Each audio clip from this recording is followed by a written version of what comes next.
Hello everyone, I am मोहित भाटिया और बच्चों आप सभी का हमारे इस प्यारे से यूट्यूब चैनल पर बहुत बहुत स्वागत है। बच्चों हम लोग ने रिविजन सीरीज स्टार्ट कर लिया है और आज हम लोग रोटेशनल मोशन के थर्ड लेक्चर पर आ गए हैं। इसके पहले दो लेक्चर में हम लोग ने रोटेशनल काइनेमैटिक्स, रोटेशनल डायनामिक्स और मोमेंट ऑफ इनर्शिया पे कुछ बेसिक डिस्कशन कर लिया है और लास्ट वाले वीडियो के एंड की तरफ हम लोगों ने कुछ रोलिंग पर भी बातें की थी, बेसिक बातें की थी। ज्यादातर बातें इसी वीडियो में होने वाली है। मैं चाहूंगा भाई हम लोग जितने भी लोग इस वाले वीडियो पर आए हम लोग पीछे की वीडियोस देख लें, क्योंकि इस वाले वीडियो के एंड से हम लोग प्रॉब्लम सॉल्विंग भी स्टार्ट करने वाले हैं। ठीक है, और अबाउट सीरीज, इस सीरीज के बारे में कुछ बच्चों को भाई कंफ्यूजन है कि सर हम लोग किस ऑर्डर को फॉलो कर रहे हैं। बच्चों हम लोग उन ऑर्डर को फॉलो कर रहे हैं जो ज्यादा रिक्वेस्टेड थी। मतलब बच्चों ने कहा कि सर रोटेशनल मोशन में ज्यादा दिक्कत है, या फिर 12 के टॉपिक से मैग्नेटिज्म या फिर ईएमआई या फिर एसी में दिक्कत है। तो हम लोगों ने क्या किया भाई, एक 11 टॉपिक करना है, फिर एक 12 टॉपिक करना है, फिर एक 11, फिर एक 12। जिसका जो भी रिकमेंडेशन है ना वो कमेंट में बताना, हम लोग उससे जरूर कंसिडर करके नेक्स्ट वाली वीडियो बनाएंगे। ठीक है, और ये अगले 2.5 महीने में हम लोग ट्राई करेंगे पूरा सीरीज कवर करने का। और जैसा मैंने बताया था भाई, after every set, after every topic, हर एक चैप्टर के खत्म होने के बाद हम लोग एक मॉड्यूलर टेस्ट देने वाले हैं। मतलब रोटेशन मोशन खत्म होते हम लोग का एक टेस्ट रहेगा जो पूरे इस रोटेशन पर कवर करके बनाया जाएगा अपने एडिक्वेट लेवल के हिसाब से, जो लेवल का हम लोग को चाहिए। ठीक है बच्चों, शुरू करते हैं आज का क्लास और मैं स्टार्ट करूंगा रिव्यू लेते हुए जो हम लोग कर चुके हैं। हम लोग ने बच्चों लीनियर काइनेमैटिक्स और रोटेशन काइनेमैटिक्स का एक कंपैरिजन किया था और इस तरह हम लोग ने काफी सारी बातें की थी भाई पीछे के 2 वीडियोस में। मैंने बताया था पूरा एनालॉजी है, ये ग्राफ की बातें हुई थी, कांस्टेंट एक्सेलरेशन हो या एंगुलर एक्सेलरेशन हो, और रोटेशनल डायनामिक्स से कुछ फॉर्मूलाज यहाँ पे लिखे गए हैं बच्चों। ये सारे फॉर्मूलाज जो देखने में वैसे काइनेमैटिक्स जैसे, मोमेंट ऑफ इनर्शिया पे बातें हुई थी, एक्सिस थ्योरम सारे। ठीक है, इन बॉडीज के लिए कुछ बॉडीज जैसे रॉड हो गए, प्लेट्स, लैमिना, रेक्टेंगल लैमिना, ये हो गए भाई रिंग, डिस्क, इन सब के लिए मोमेंट ऑफ इनर्शिया हम लोग ने याद कर लिया था। मतलब ड्राइव नहीं करना है, बस फॉर्मूला याद कर लो। पीछे के लेक्चर में सारी चीजों का डिस्क्रिप्शन मिल जाएगा बच्चों। हम लोग आज शुरू करने जाएंगे रोलिंग पर एक बेसिक ग्लिम्स हो रखा है बोलकर मैं स्टार्ट करता हूं बेसिकली एक क्वेश्चन से। जो क्वेश्चन एक बच्चे का डाउट है, एक बच्चे ने मुझे शेयर किया था कि सर ये क्वेश्चन बता दीजिए। ये क्वेश्चन बेसिकली रोटेशनल काइनेमैटिक्स पर बेस्ड है और अच्छे अमाउंट में रोटेशनल काइनेमैटिक्स लगने वाले बच्चों इस प्रॉब्लम पर। एक बच्चे ने डाउट शेयर किया था भाई, इसी से स्टार्ट करना है आज क्लास। तो भाई क्वेश्चन है the velocity of a car travelling on a straight road. ये प्रीवियस ईयर के क्वेश्चन में से लिया गया है। On a straight road is 36 kilometre per hour, मतलब इनिशियल स्पीड है 36 × 5/18 बच्चों। ठीक है बच्चों, सॉल्व करते हैं। इसको कितना आता है, ये 10 मीटर पर सेकेंड, ये इनिशियल वेलोसिटी है at an instant of time. Now travelling with uniform acceleration for 10 seconds. बच्चों 10 सेकेंड तक ये गाड़ी चली, the velocity becomes exactly double, मतलब obviously acceleration हो रही होगी यहाँ पर, तो v becomes double, मतलब 20 मीटर पर सेकेंड। और अगर हम लोग को पता है 20 metre per second final velocity 10 second में इनिशियल से फाइनल हो जा रहा है, तो अपने एक्सेलरेशन फाइंड कर लेंगे। एक्सेलरेशन होगा बच्चों v - u/t, ये हो गया 20 - 10/10, मतलब 1 मीटर पर सेकेंड स्क्वायर। ठीक है, 1 मीटर पर सेकेंड स्क्वायर। ये तो पूरा लीनियर काइनेमैटिक्स चल रहा है। ठीक है अभी तक। अब आगे बात करते हैं, if the wheel radius of the car is 25 centimetre. बच्चों अगर ये बता दिया गया तो अपने इसके मदद से अपने एंगुलर वेलोसिटी और एंगुलर एक्सेलरेशन निकाल सकते हैं। लेट्स से अपने को अगर एंगुलर वेलोसिटी निकालना होता तो ओमेगा होता u/r। ठीक है, ये इनिशियल वाला होता। फाइनल वाला क्या होता, फाइनल v/r। तो ये क्या होता है 20/0.25, ये क्या होता है 10/0.25। ठीक है ना। लेट्स से अगर हम लोग बात करते हैं यहाँ की, तो ये हो रहा है 20/0.25, 25 सेंटीमीटर था ना, तो 25/100 कर दे रहे हैं। ठीक है, यहां से डेसिमल हटा के ऊपर 2 जीरो लगा देते हैं, सॉल्व करते हैं बच्चों से, ये हो जाएगा लगभग 80 रेडियंस पर सेकेंड। है ना। चलो काम का नहीं है, मैंने ये सीधा यहीं से एक्सप्रेशन निकाल दिया, तो अब काम है सीधा एंगुलर एक्सेलरेशन का। तो बच्चों एंगुलर एक्सेलरेशन क्या होता है, a/r, तो 1/r, r कितना है 0.25, मतलब 100/25, मतलब 4 रेडियन पर सेकेंड स्क्वायर। लगभग कुछ सर्कुलर मोशन का कॉन्सेप्ट यूज में आ रहा है, कहीं ना कहीं सर्कुलर मोशन की बातें आएंगी भी। हम लोग जानते हैं भाई, जब कोई बॉडी रोटेट कर रही होती है, उस बॉडी का हर एक पॉइंट सर्कुलर मोशन कर रहा होता है, ठीक है। तो कहीं ना कहीं सर्कुलर मोशन के सारे formula A equals to alpha r, है ना, V equals to omega r and so on.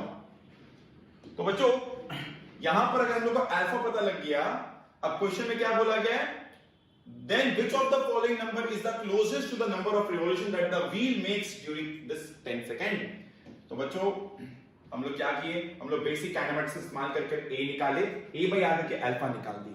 फिर से बोल रहे हैं, क्वेश्चन में दिया हुआ था पहले स्पीड का 10, बाद में डबल हो गया मतलब 20। अगर बताया गया ये 10 सेकंड में हो रहा है, मतलब v minus u by t से A मिला, अल्फा होता है A बाई आर, ठीक है। अब अपने को क्या निकालने बोला गया है, नंबर ऑफ रिवोल्यूशन, है ना, ड्यूरिंग दिस। तो भाई पहले तो अपने निकालते कितना एंगुलर मोशन हुआ, कितना वो एंगल घूमा।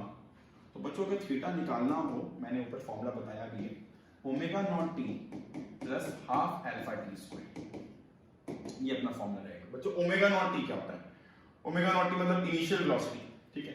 अब इनिशियल वेलोसिटी क्या है, दिख रहा है ये 80 आया ना, ये वाला वो ओमेगा नॉट है।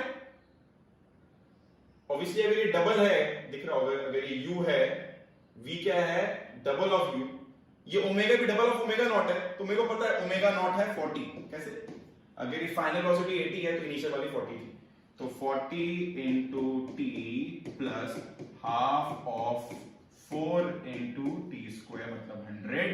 बच्चों ये हो गया 200 प्लस 400 मतलब 600 रेडियंस। सारे एंगल जनरल रेडियंस में होते हैं, है ना। अगर आपको ये पता लग गया तो बच्चों यहाँ पर कितने रिवॉल्यूशन होंगे, नंबर ऑफ रिवॉल्यूशंस कैसे निकाले जाए, कितना एंगल कवर हुआ बाई 2 पाई, ठीक है, कितना एंगल कवर हुआ बाई 2 पाई। एक रिवॉल्यूशन मतलब 2 पाई एंगल कवर होना, ये है थीटा, है ना, थीटा। तो एंगल बाई 2 पाई होता है बच्चों नंबर ऑफ रिवॉल्यूशन। जब बच्चों को न्यूमेरिकल में दिक्कत हो रही है, आराम से समझो क्या किया गया। यहां पर इस क्वेश्चन में बता दिया गया था, शुरुआत में स्पीड है गाड़ी की 10, बाद में कुछ इस तरह एक्सीलरेट किया कि स्पीड हो गई डबल 10 सेकंड के अंदर। मैंने यहां से एक्सेलरेशन फाइंड किया, ठीक। फॉर्मूला लगा v minus u by T. क्यों लग पाया, बिकॉज कांस्टेंट एक्सेलरेशन की बातें चल रही थी, तो ये फॉर्मूला लग सकता है। v minus u by t से a मिला, a बाई r होता है अल्फा। हम लोग जानते हैं v equals to omega r, a equals to alpha. ये सारे फॉर्मूलाज यहां पर एप्लीकेबल है रोटेशन में, है ना, क्योंकि मैं जानता हूं रोटेशन में सर्कुलर मोशन के फॉर्मूला यूज होते हैं, क्योंकि रोटेशन मतलब अगर एक बॉडी रोटेट कर रही है, उस बॉडी का हर एक पॉइंट सर्कुलर मोशन कर रहा होता है। यहां से हम लोग ने अल्फा फाइंड कर लिया। तो बच्चों यहां से अगर अल्फा पता लगा और अब हम लोग को निकालना नंबर ऑफ रिवॉल्यूशन, तो पहले हम लोगों ने ट्राई किया एंगल निकालने का, कितना वो एंगल कवर किया। तो जैसे था ना s equals to ut plus half v square, ठीक उसका भाई यहां पर theta equals to omega nought t plus half f t square. Theta मैंने बोला निकालना है, ओमेगा नॉट मुझे पता है क्योंकि भाई ओमेगा 80 थी जो कि फाइनल है, तो इनिशियल उसकी आधी होगी 40, बिकॉज u भी है ना आधा था v का। तो 40 इंटू 10 हाफ ऑफ अल्फा मतलब 4 स्क्वायर, मतलब half of alpha T square मतलब 4 इंटू 10 का स्क्वायर 100। सॉल्व में 600 है, 600/2 पाई। अब ये कितना आता है, ये लगभग भाई देखो पाई होता है 3.14, तो 2 इंटू 3.14 हो गया 6.28, 600/6.28। अब मुझे ना ज्यादा सॉल्व करने का मन नहीं है, तो मुझे पता है ये 600/6 होता तो 100 होता आंसर, पर ये 6 से बड़ा है तो 100 थोड़ा छोटा होगा। 100 से थोड़ा छोटा वाला ऑप्शन कौन सा है, 100 से थोड़ा छोटा वाला ऑप्शन है 95 मेरा आंसर है। सॉल्व करना चाहो तो सॉल्व कर लो, है ना। 600/6 पॉइंट समथिंग है, 600/7 नहीं है, अगर 7 होता या फिर कुछ ऐसा होता तो हम 84 की तरफ जाते। 600/6 से थोड़ा बड़ा, मतलब 100 थोड़ा छोटा 95।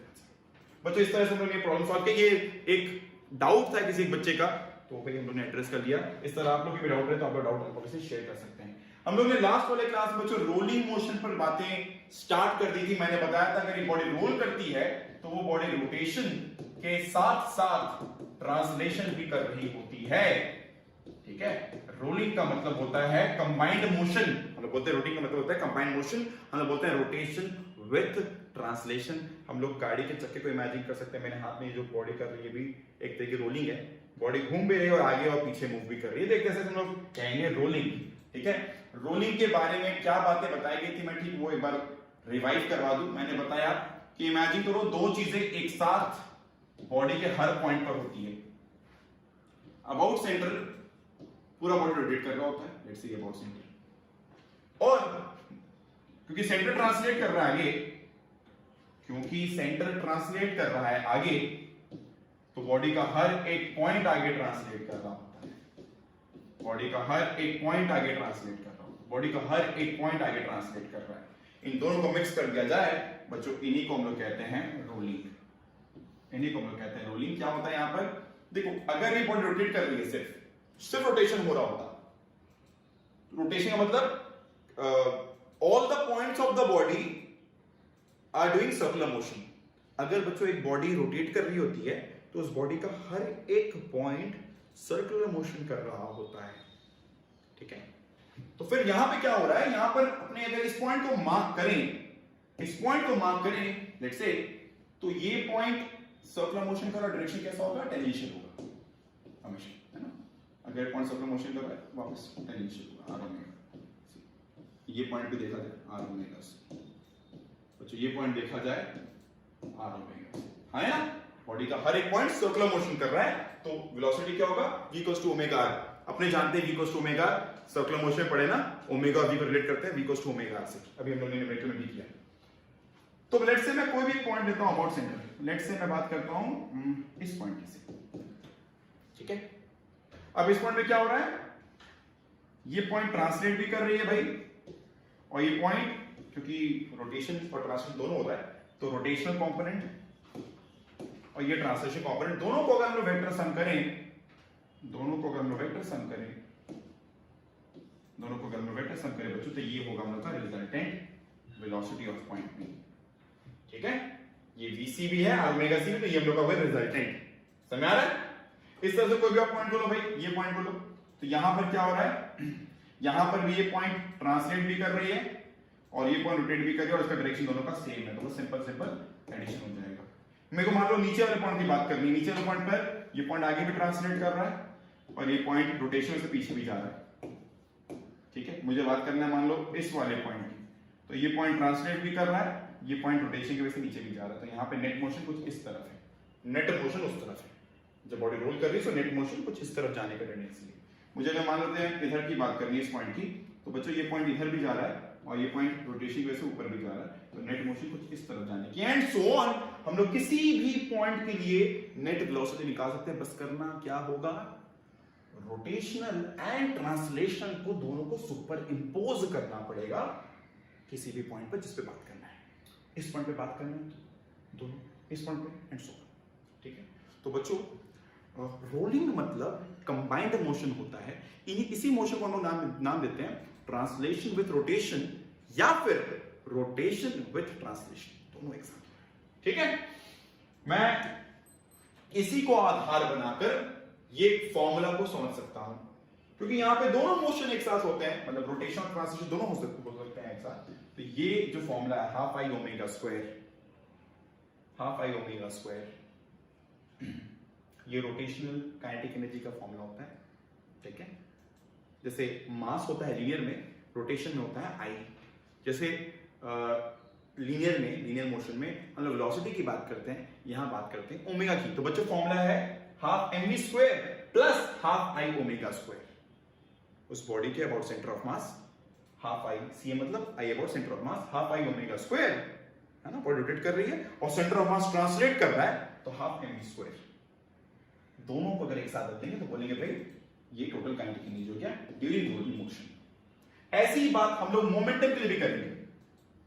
हम लोग बात करना चाह रहे हैं टोटल एंगुलर मोमेंटम की। बच्चों ध्यान समझना, मैं अगर एक बॉडी सिर्फ रोटेट कर रही होती है, कोई बॉडी अगर रोटेट कर रही होती है, एक बॉडी अगर रोटेट कर रही होती है, तो हम लोग बोलते हैं उसका मोमेंटम होता है, एंगुलर मोमेंटम होता है आई ओमेगा।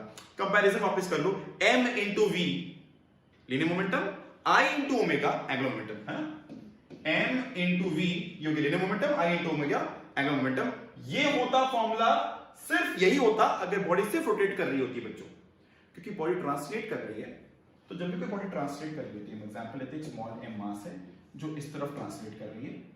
मैं ट्राई करूंगा मैं न्यूमेरिकल से भी एक्सप्लेन करूं इस बात को। तो अगर मुझे इस पर्टिकुलर स्मॉल m जो ट्रांसलेट कर रही है इसका एंगुलर मोमेंटम बताना है,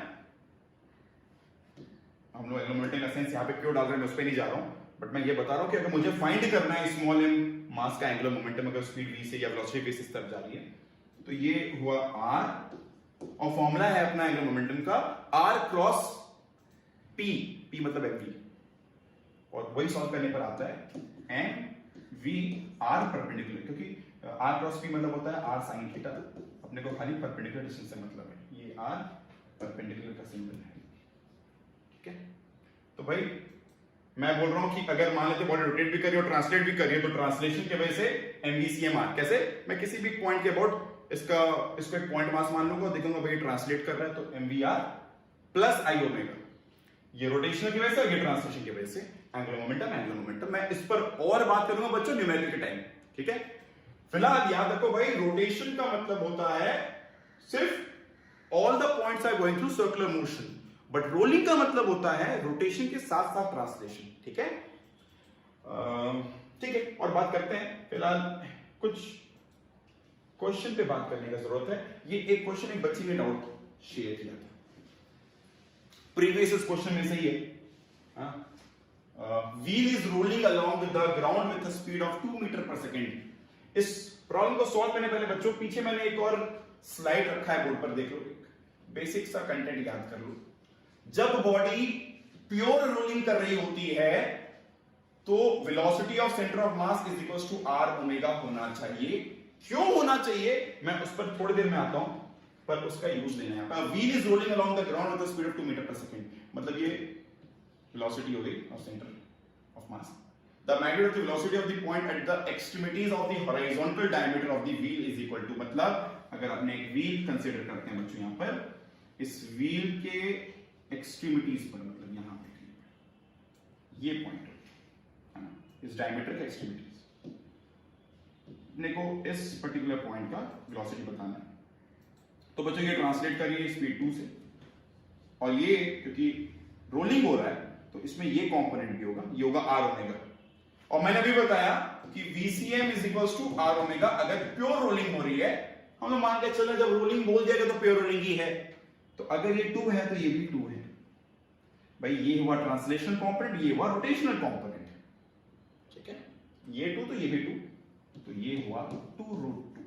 कैसे वेक्टर सम करना होता है, जिनको वेक्टर्स नहीं पता वेक्टर जरूर देख लो, √2² + 2², ठीक है, √a² + b² + 2ab cos theta, cos 90 है यहाँ पे एंगल बन रहा है आपस में 90 डिग्री, तो 2² + 2²। मैंने बताया था पहले भाई, जब कभी अपने को एक रोलिंग बॉडी के किसी भी पॉइंट का वेलोसिटी फाइंड करना है, ऑब्टेन करना है बच्चों, क्या करना होगा, उस पर्टिकुलर पॉइंट पर दोनों वेलोसिटी को सुपर इंपोज करना है, ट्रांसलेशनल को रोटेशनल को, और दोनों को वेक्टर सम करना है, वही मैंने यहाँ पे किया।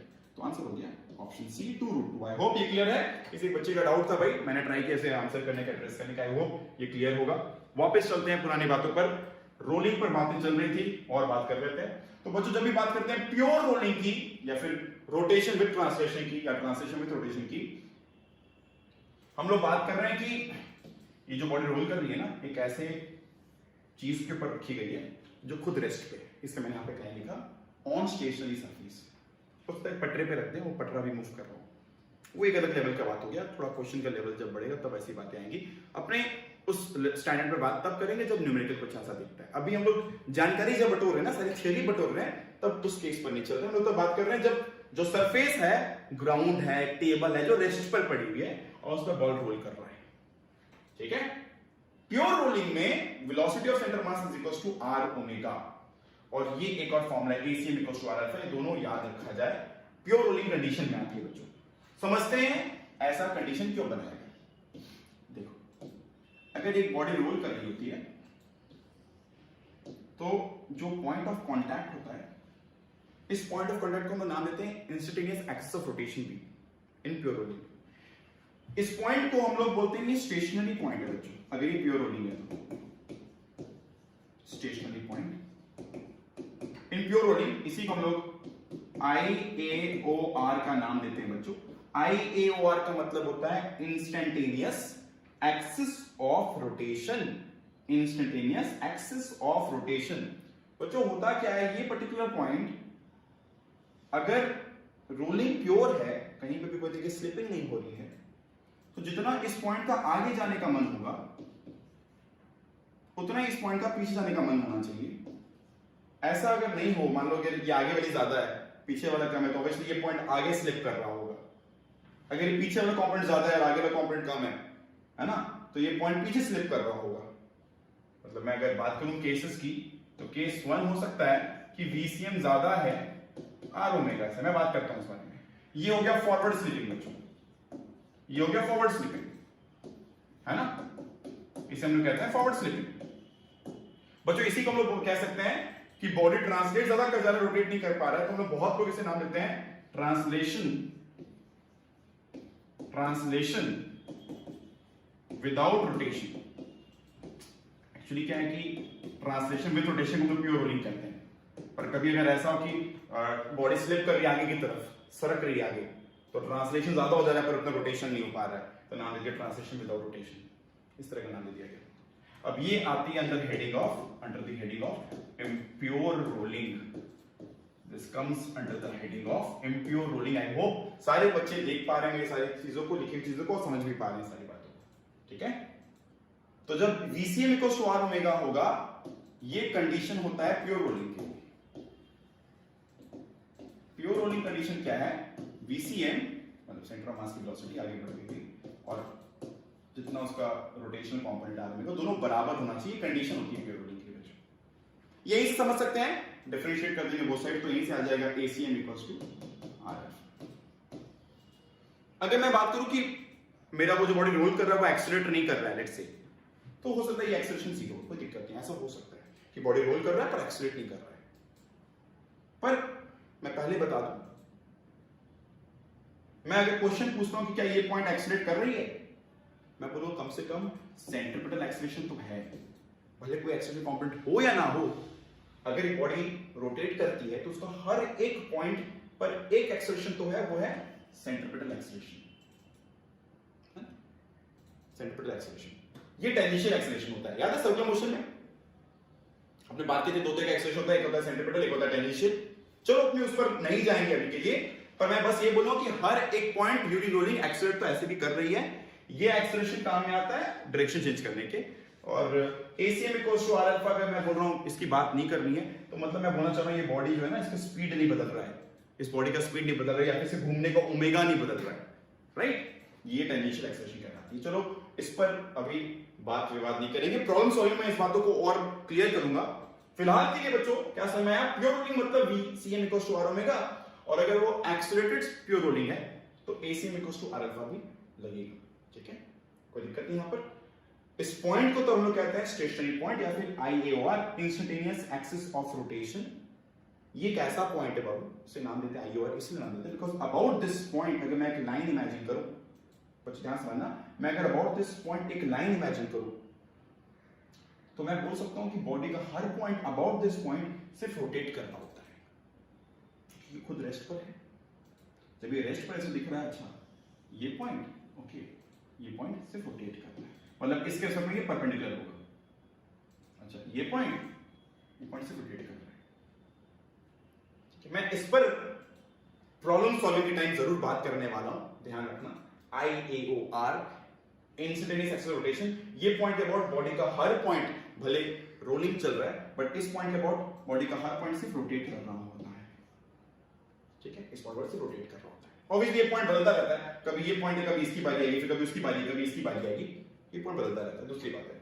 तो बच्चों हो क्या रहा है, पॉसिबिलिटी है कि पॉइंट स्लिप आगे करे। जब ऐसा कब होता है? जब हम लोग गाड़ी का, मान लो कोई गाड़ी चला रहे हैं या फिर कोई बाइक चला रहे हैं और मैं अचानक से ब्रेक करता हूं, क्या होगा? मेरी गाड़ी सरकते हुए आगे बढ़ जाएगी। जब गाड़ी सड़क के स्लिप करके आगे बढ़ती है, इस समय क्या होता है, मेरी गाड़ी जो है वो फॉरवर्ड स्लिपिंग कर रही है। मैंने ब्रेक पकड़ा, गाड़ी के चक्के को घूमने से बंद कर दिया, गाड़ी का चक्का जो घूम रहा था, ब्रेक लगाया, टक, ब्रेक की वजह से क्या, रोटेशन बंद हो गया, पर गाड़ी में जो इनर्शिया थी, इनर्शिया ऑफ मोशन था, वो जमीन का जो फ्रिक्शन है सिर्फ वो रोकता है ना, तो जमीन का फ्रिक्शन आस्ते आस्ते काम करेगा, बॉडी आस्ते आस्ते रुकेगी, तब तक उस दौरान बॉडी आगे सरक के जाएगी, इसे कहेंगे बच्चों फॉरवर्ड स्लिपिंग। इस समय के रोलिंग हम लोग कहते हैं इम्प्योर रोलिंग। ऐसा भी हो सकता है कि मैं गाड़ी स्टार्ट कर रहा हूं या बाई चांस में गाड़ी चल रही थी और किसी गड्ढे में पड़ गई और उस गड्ढे में मड है, बहुत सारा मिट्टी है ना, कादा मिट्टी है, उस मिट्टी पर चक्का घूम रहा है पर आगे नहीं बढ़ पा रहा है, रोटेट कर रहा है पर ट्रांसलेट नहीं कर पा रहा है, चक्का रोटेट कर रहा है, ये पॉइंट पीछे चला जा रहा है पर आगे मूव नहीं कर पा रहा है, मतलब आगे की तरफ कोई वेलोसिटी जनरेट नहीं हो रही है। बच्चों ऐसे केस को हम लोग, ऐसे कंडीशन को हम लोग नाम देते हैं नंबर 2, केस नंबर 2। इसे कहते हैं हम लोग कि भाई VCM इस बार क्या है, इस बार VCM क्या है, छोटा है आर ओमेगा से और इस बार हो रहा है बैकवर्ड स्लिपिंग। ये जो पॉइंट है पीछे चला जा रहा है ना, घूम के पीछे, ये पर आगे नहीं बढ़ पा रहा है। देखो होना चाहिए दोनों बराबर। जब गाड़ी का ब्रेक पकड़ते हो, इमेजिन करो अचानक से गाड़ी जब रुकती है तुम्हारा गाड़ी सड़क के आगे चला जाता है, वो केस होता है बच्चों फॉरवर्ड स्लिपिंग। फिर एक केस क्या हो सकता है कि गाड़ी तुम्हारी मड में पड़ जाए या फिर कहीं बालू रखा हो, है ना, सैंड हो और वहां पर तुम्हारा चक्का फंस गया, चक्का बस घूम रहा है पर आगे नहीं बढ़ रहा है, तो वहां रोटेशन हो रहा है पर बैकवर्ड स्लिपिंग, रोटेशन हो रहा है पर ट्रांसलेशन नहीं हो रहा है, इसी में नाम देते हैं रोटेशन मोशन हो रहा है विदाउट ट्रांसलेशन। ठीक है बच्चों, समझ आ रहा है? तो रोलिंग में 3 कंडीशन है, रोटेशन विद ट्रांसलेशन मतलब pure rolling, translation without rotation मतलब ये हो गया फॉरवर्ड स्लिपिंग, और रोटेशन विदाउट ट्रांसलेशन ये हो गया बैकवर्ड स्लिपिंग। ठीक है बच्चों, ये 3 तरह के केसेस पॉसिबल है। रोलिंग का, प्योर रोलिंग का मतलब VCM equals to r omega और ACM equals to r alpha, ये तीनों दोनों फॉर्मूला, ये बात मैंने यहाँ पे लिख के भी रखी है। जब ये ज्यादा हो तो फॉरवर्ड स्लिपिंग, जब आर ओमेगा ज्यादा तो बैकवर्ड स्लिपिंग। मैंने नाम बता दिया एक और, है ना, बैकवर्ड स्लिपिंग मतलब rotation without translation, forward slipping मतलब translation without rotation. Total kinetic energy in pure rolling, भाई प्योर रोलिंग की बात करें तो translation kinetic energy and rotation kinetic energy लिखी गई है। बच्चों आई को मैं लिख दिया mk²। k क्या है? Radius of gyration. मैंने बताया था रेडियस ऑफ गायरेशन क्या है, ये वो डिस्टेंस है जिस डिस्टेंस पर पूरे उस बॉडी को अगर हम लोग कॉन्सेंट्रेट मतलब सिकोड़ कर उस पर्टिकुलर दूरी पर रख दें और इसे पॉइंट मास की तरह कंसीडर करें, तो जो उस पॉइंट मास का मोमेंट ऑफ इनर्शिया आएगा वो वही मोमेंट ऑफ इनर्शिया जो उस बॉडी का था पहले। एक बॉडी है जिसे मैं सिकोड़ कर एक पॉइंट पे रख दूं, तो जो मोमेंट ऑफ इनर्शिया मेरा पहले आ रहा था वही मोमेंट ऑफ इनर्शिया अब मेरे उस पॉइंट मास का आएगा। तो फॉर्मूला होता है ना पॉइंट मास के लिए, mr², तो ये हो गया mk², जहां पे k क्या होता है बच्चों? k होता है रेडियस ऑफ गायरेशन। फॉर्मूला इसका क्या है? I/m, अलग शेप में निकाल लेंगे। और ये हो गया बच्चों हाफ I ओमेगा², तो ओमेगा होता है v/r, तो v²/r²।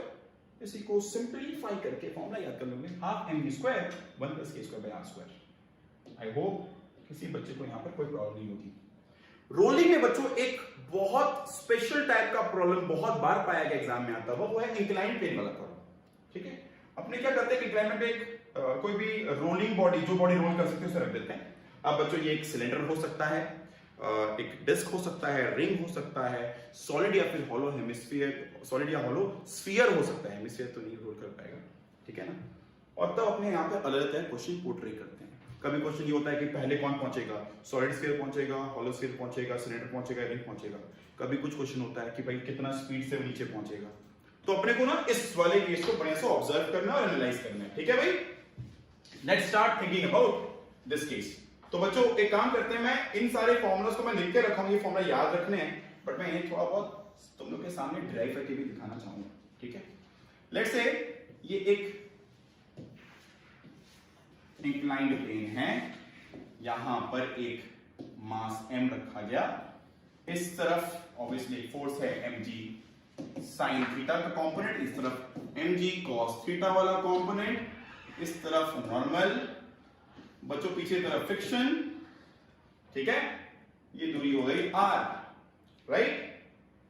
बच्चों यहां पर अबाउट सेंटर बात किया जाए और मैं अगर बोलूं ये बॉडी आराम से नीचे पहुंच रहा है, प्योर रोलिंग करते हुए पहुंच रहा है, तो बच्चों एक बात बहुत जरूरी है जो नोट करने हैं लोग सबको, प्योर रोलिंग के दौरान मेरा जो पॉइंट ऑफ ये जो एक्शन है, इस पॉइंट पर जहां फ्रिक्शन लग रहा है, क्योंकि ये पॉइंट स्टेशनरी पॉइंट है, मुझे पता है ना प्योर रोलिंग में क्या होता है, ये जो पॉइंट है ये स्टेशनरी रहता है, बस वो पलट जाता है। समझ आ रहा कि नहीं? जब रोल करता है तो वो पलट जाता है पॉइंट, क्योंकि ये पॉइंट स्टेशनरी है बच्चों। तो work done by friction in pure rolling is zero, इसे याद कर लो, क्योंकि work done by friction in pure rolling zero होती है। और ये हाइट है h, ये हाइट है h, ये हाइट है h। तो डिक्रीज इन पोटेंशियल एनर्जी, जो यहां से यहां पर डिक्रीज ऑफ पोटेंशियल एनर्जी के बच्चों वही होगा इंक्रीज इन काइनेटिक एनर्जी। मैं चाहूं तो सीधा लास्ट वाले केस में मैंने यहां पे जो लिखा था काइनेटिक एनर्जी का एक्सप्रेशन, या तो मैं ऐसे अलग अलग लिखूं काइनेटिक एनर्जी, या मैं सीधा ये लिख दूं, बिकॉज दो काइनेटिक एनर्जी बन रही है बच्चों, एक है ट्रांसलेशनल और एक है रोटेशनल। तो अपने यहां पर अगर पुट कर देते हैं,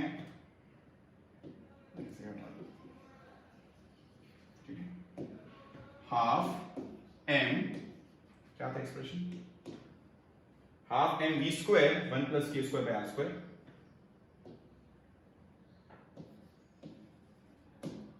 1 plus k square by r square.